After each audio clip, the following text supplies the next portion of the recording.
Now we shall begin. You should answer the questions as you listen because you will not hear the recording a second time. Listen carefully and answer questions 1 to 6.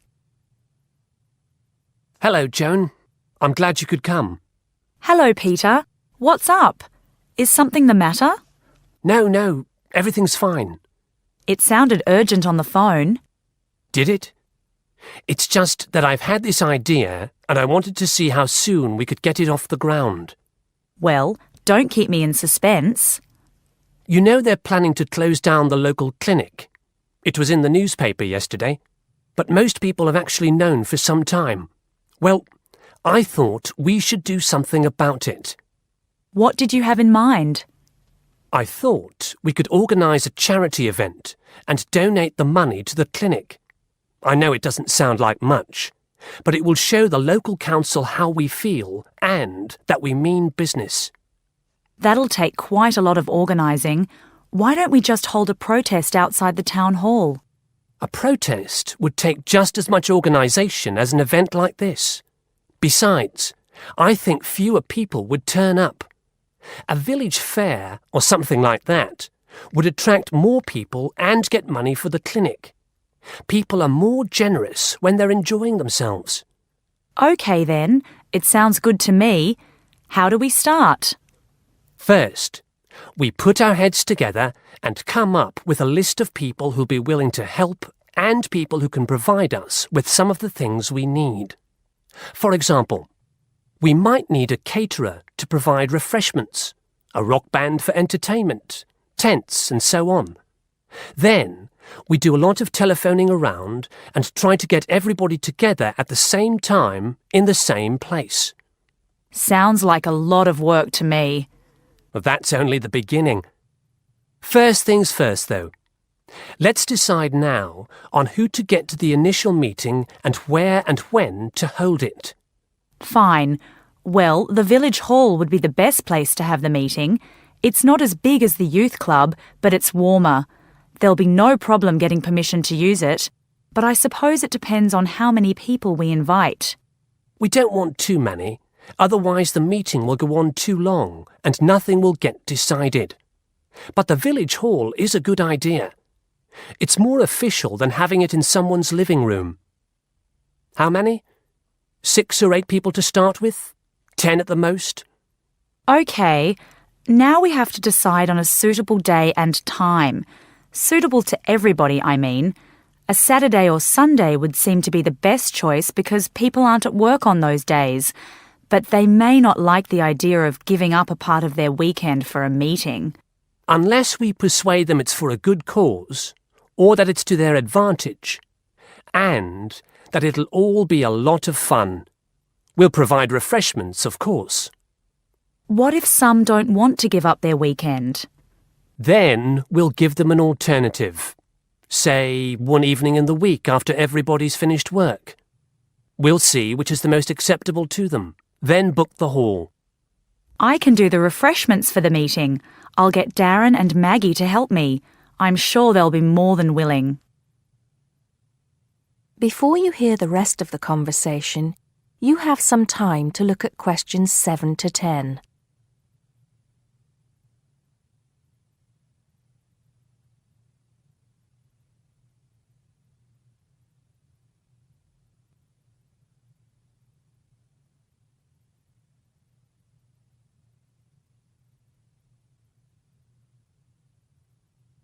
Now listen and answer questions 7 to 10.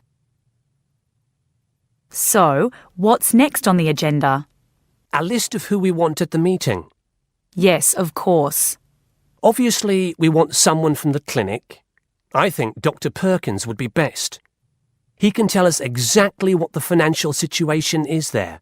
You know, how much money it takes to keep the place running, and how important it is for the community to have the clinic. The vicar too. He can rally lots of support. And Mr. Sims, our Member of Parliament. He is very busy, but I think I can persuade him to come, or get his wife to persuade him to come. I see her quite a lot socially. That's great. 2 other people I have in mind are Freddie Smith. The journalist? Yes, Well, he's the editor of the local paper now and might be useful. He might let us advertise for free, and he'll know how to go about getting leaflets and posters printed. That's another thing. We'll need volunteers to put leaflets through people's doors and stick up posters all over the place. We can decide that at the meeting. What about the other person? What other person? You said you had 2 people in mind, Freddie Smith and... Oh, yes, Mr. Gates. Mr. Gates. Do I know him? You must do. He owns Greatfields Farm. We need a large area to hold the fete. Right. So how many have we got then? 7 or 8? There's Dr. Perkins, Mr. Sims, that journalist. Freddie Smith, you mean? Yes, him. And the vicar and Mr. Gates, the farmer. That's only 5. There's you and me, that's 7. That will do for now. Let's start making phone calls. That is the end of section 1. You now have half a minute to check your answers.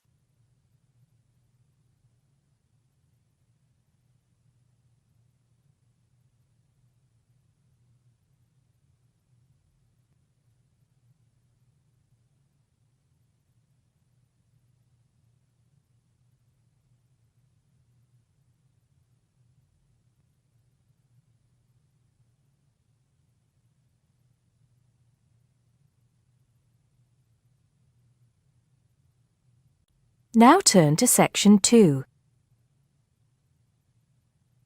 Section 2. You'll hear a guide talking to visitors about a tourist attraction. First, you have some time to look at questions 11 to 14.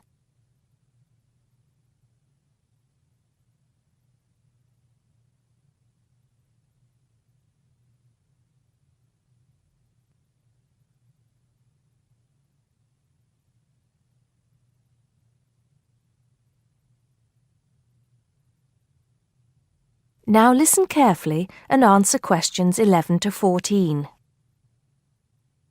Good morning, everybody. Welcome to the Roman Baths. My name's Amanda, and I'm your guide for today. Before we begin the tour, I'd like to point out that we have child carriers, free of charge, of course, for those of you with young children, and I can see that there are 1 or 2 of you here this morning. It might make things a bit easier for you than using a pushchair. If you don't want to carry your coats and bags around with you, there is a cloakroom behind reception where they'll be quite safe. Also, should anyone want to use the bathroom, there's one here in the reception hall, opposite the ticket office, and another one by the shop where we end our tour, right by the exit. Having mentioned the shop, I should tell you that it's full of interesting things for you to remember your visit by. Posters, postcards, replicas of the Gorgon's head, the Haruspex stone, and the statues that you'll be seeing on your tour. There are also games, books and videos for children and other souvenirs.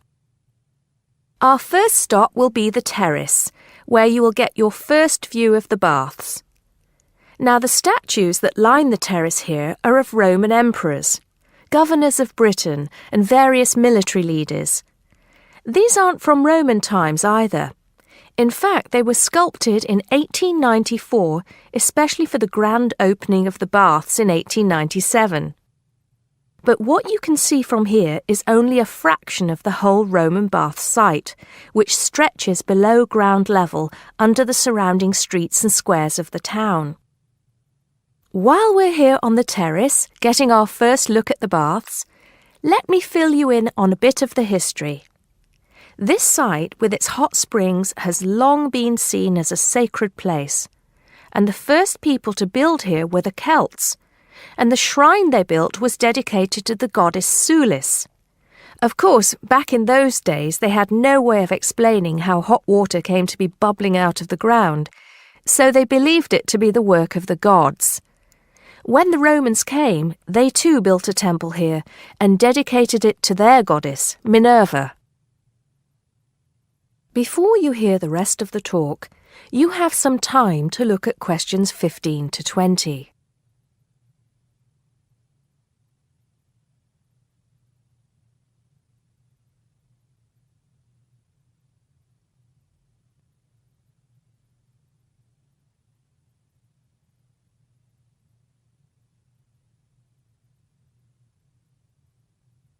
Now listen and answer questions 15 to 20. The bath you can see from here is called the Great Bath. Not very imaginative, I know, but it is the biggest. Impressive, isn't it? At one time it was housed in a huge vaulted hall 40 metres high, which for many people of the period must have been the largest building they'd ever seen in their lives. The bath itself is 1.6 metres deep, ideal for bathing, and has steps leading down to the water on all sides. The niches or alcoves you can see all around the bath would have had benches and possibly small tables for drinks and snacks. Not a bad way to spend your free time, relax, and tell yourself it's all good for your health. Let's move on to our next stop, the Sacred Spring. This is the heart of the site, where the hot water bubbles up from the ground at a temperature of 46 degrees centigrade. The water comes up from a depth of between roughly 2,500 and 4,500 metres, where geothermal energy raises the water temperature to between 64 degrees and 96 degrees. Over 1 million litres of this hot water rise up here every day, and as well as being hot, the water is rich in minerals, and it was thought it would cure various ailments and illnesses. In fact, people came here from all over the Roman Empire to try out its healing powers. Before we take a look at the changing rooms and saunas, which are known as the East Baths, and the plunge pools and heated rooms of the west part of the bathhouse, we'll pass through the site of the temple and the temple courtyard. Here we are. This temple is one of only 2 known classical Roman temples in Britain. The other is the Temple of Claudius at Colchester. This temple is said to date from the late 1st century AD, being built between 60 and 70 AD. But the original temple has been knocked about and added to over the centuries, and what you can see here are just bits of the original temple. OK, shall we move on? That is the end of section 2.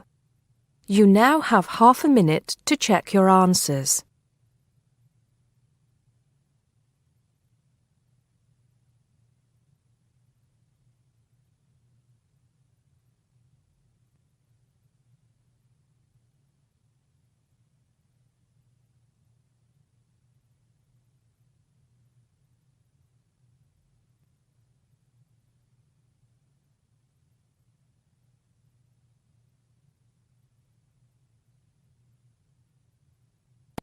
Now turn to Section 3. Section 3. You'll hear a tutor and a student discussing transport. First, you have some time to look at questions 21 to 25.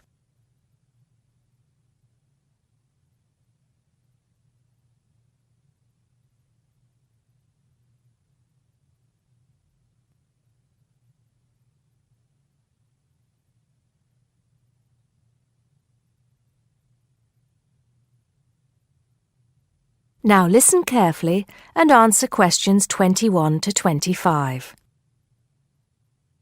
Come in, John, come in. How's the paper going? Morning, Mr. Taylor. Pretty well, actually. Good, good. It's not all about bicycles, is it? I know you've got a thing about bicycles. Yes, but that's just... There are other ways to get around town, you know. Yes, I know, and I think I've researched pretty well all of them. Right then. So your paper's about urban transport in London, eh? Not just London, but that is going to be the focus. I've also looked at urban transport systems in cities around the world: Madrid, Beijing, Mexico City, Amsterdam, Paris, other countries too. You have been busy, haven't you? What's the purpose of your study? Well, 2 things really. I want to see if there are more efficient ways of organizing urban transport systems while cutting down on traffic congestion, and of course pollution, and to find ways of encouraging people to use public transport instead of their cars. Let's start with that then, with cars.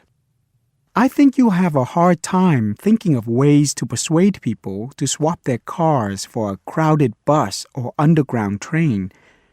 They're convenient, comfortable, faster, and sometimes they're a status symbol too. Okay, I agree that cars will probably always be the most popular means of transport, but there are ways to cut down the number of people who bring their cars into the city. It's a problem that affects every big city, and several methods have been tried. I know, as I've found to my cost. When I go into London, which I do 2 or 3 times a week, I have to pay £5 to get into the city centre. Has your research thrown up any more places where they do this? Oh, yes.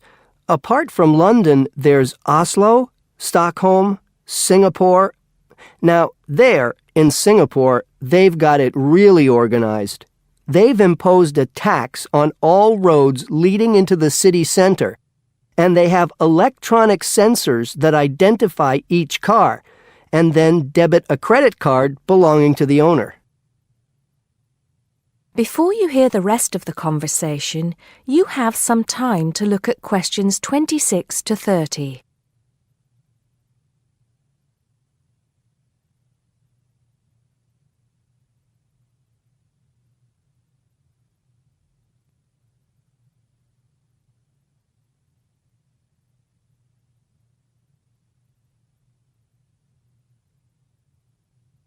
Now listen and answer questions 26 to 30. And other cities, instead of charging motorists to come into the city center, have tried other measures. Such as? Well, in Athens, cars are only allowed to go into the city center on alternate days, depending on their license plate number. In Bogota and some other Latin American cities, such as Quito and Sao Paulo, they've developed what is called a BRT system. A what? A BRT system, a bus rapid transit system. People leave their cars outside the city and take buses, which have special express lanes into and through the city. It's been so successful that they're trying it out in Mexico City, Beijing, Seoul, and Taipei. And other cities are pedestrianizing more and more areas of the city center. I see. How have these measures affected traffic congestion and pollution levels? In most cases, it has led to a reduction in the number of cars entering the city center. Certainly in Singapore, where it's now much easier to move around the city and the air is much cleaner than most other cities in that part of the world. London, too, I believe. I can give some facts and figures if you like. Please do. In the first year after the tax was introduced, the number of people using buses to get to the city center rose by 38%. Really? 38%? Incredible! Yes, and the number of cars entering central London dropped by about 18%. There's more. The number of people using bicycles and mopeds went up 17%. I knew we'd get to bicycles at some point. Well, yes. In the city, the bicycle has a lot going for it. You can avoid traffic jams, there are no parking problems, they don't pollute, they're cheap to run, and they don't cost very much.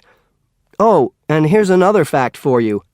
You can fit 20 bicycles in the space needed to park one car. Well, I never. But I can't see it catching on. Besides, we seem to be getting off the point. Not at all.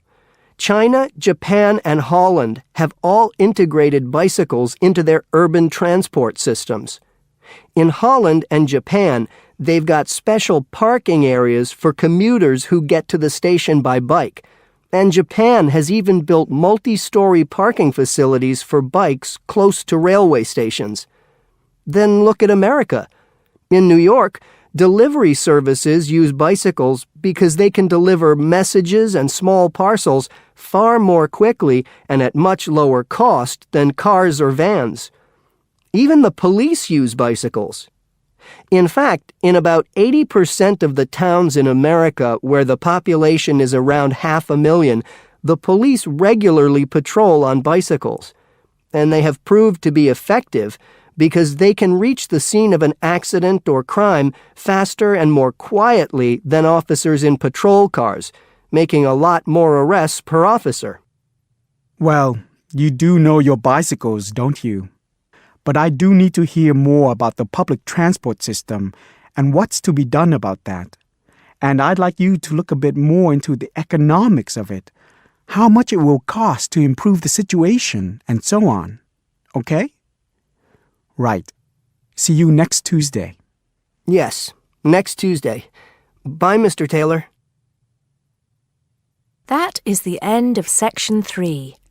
You now have half a minute to check your answers.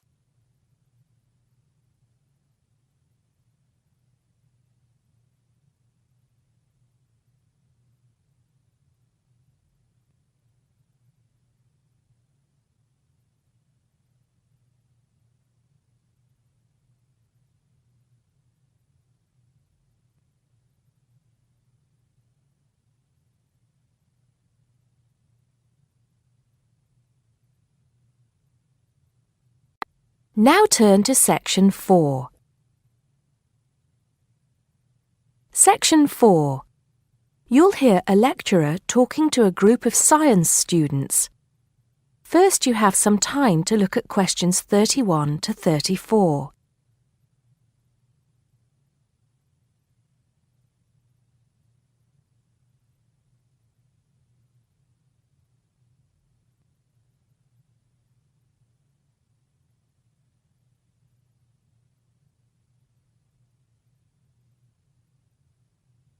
Now listen carefully and answer questions 31 to 34. Good morning, ladies and gentlemen, and welcome to the science faculty. As you may know, my field of study is neurobiology, so you may be wondering what I have to say to those of you who are studying physics or chemistry or geology, even those of you who intend to become doctors. In fact, what I have to say is aimed especially at those who wish to enter the medical profession, though the main point applies to all of you. And what is my main point? Basically, it is that you shouldn't get stuck in too narrow a specialization. What I mean is, too often doctors and scientists become experts on one small aspect of their subject and neglect the rest.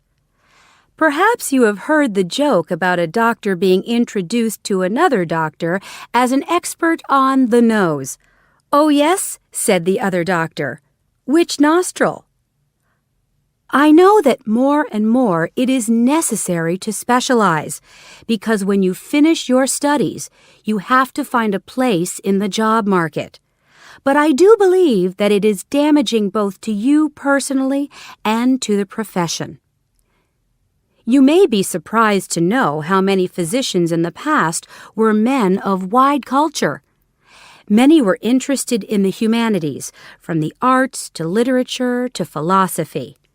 A surprising number of them, from Rabelais to William Carlos Williams, became poets, novelists, and playwrights. Men of science have written clearly and intelligently about society, psychology, and politics. This tradition is not dead. Today, such eminent scientists as Stephen Jay Gould, Jared Diamond, and Richard Dawkins are well known as popularizers of science while maintaining high standards. But more of them in a minute. I'm not saying that while you are studying anatomy, you should sign up for a course in English literature, but reading a few works of fiction in your own time will show you the human mind, just as your anatomy classes show you the human body. Science faculties and medical schools, it seems to me, now largely ignore this human dimension. Furthermore, the study of medicine, and psychology for that matter, is largely about what has gone wrong with the body and the mind. That is, it mostly deals with the abnormal. Before you hear the rest of the talk, you have some time to look at questions 35 to 40.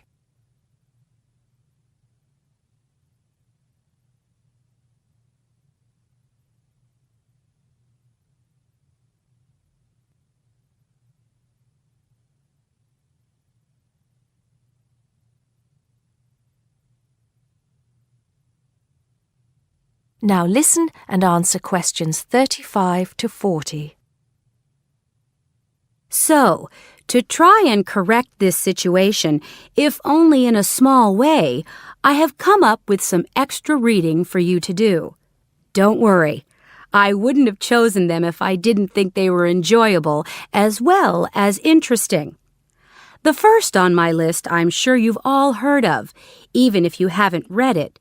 It's Bill Bryson's A Short History of Nearly Everything. Now, don't turn your noses up at it just because it's now officially a school book and is written to entertain as well as inform. In fact, I've found it a very good bedside book. Next come a couple of the writers I mentioned earlier. Any collection of essays by Stephen Jay Gould is worth reading. He writes clearly in a language non-scientists can easily understand. In fact, a lot of his essays are responses to questions about science from the general public. He's also entertaining on the subject of baseball. Perhaps you should start with Gould's Wonderful Life. He writes brilliantly about natural history and shows how much imagination and excitement there is in scientific discovery. Then there's Jared Diamond's The Rise and Fall of the Third Chimpanzee, which shows us how close we are to the apes and forces us to look at some of the darker aspects of human nature. After reading it, you won't forget your animal ancestry. But don't let that put you off. It's very readable. You're probably saying to yourselves, just a minute, these are all science books. What about the fiction? I'll come to those in a later lecture. At the moment, I'm just trying to get you to read away from your chosen field of study. However, I will recommend one work of fiction now, though it might come as a bit of a surprise. If it does, it means you haven't read it. The book is The Water Babies by Charles Kingsley. I can see I have surprised you. Well, it is in fact the first fictional response to Charles Darwin's On the Origin of Species. Yes, it is a children's book, but full of surreal fantasy and wit. The fifth book on the list is a biography, The Emperor of Scent by Chandler Burr. To my mind, it's not particularly well written, but it is a fascinating story. It is about Luca Turin, a biophysicist who becomes an expert on perfume, and about how he missed getting the Nobel Prize. If any of you are thinking of a career in scientific research, this book might make you think again. It's a very tough dog-eat-dog business, which brings us to the book that inspired Kingsley's Water Babies, that classic of the genre, Charles Darwin's On the Origin of Species. If you haven't read it already, perhaps you shouldn't be here. If you have, it won't hurt to read it again. Or if you prefer, read his The Voyage of the Beagle, which, as well as being of interest to any natural historian or anyone interested in scientific method, also makes a great travel book. Well, I think that's enough to be going on with, and I can see that it's time to finish up.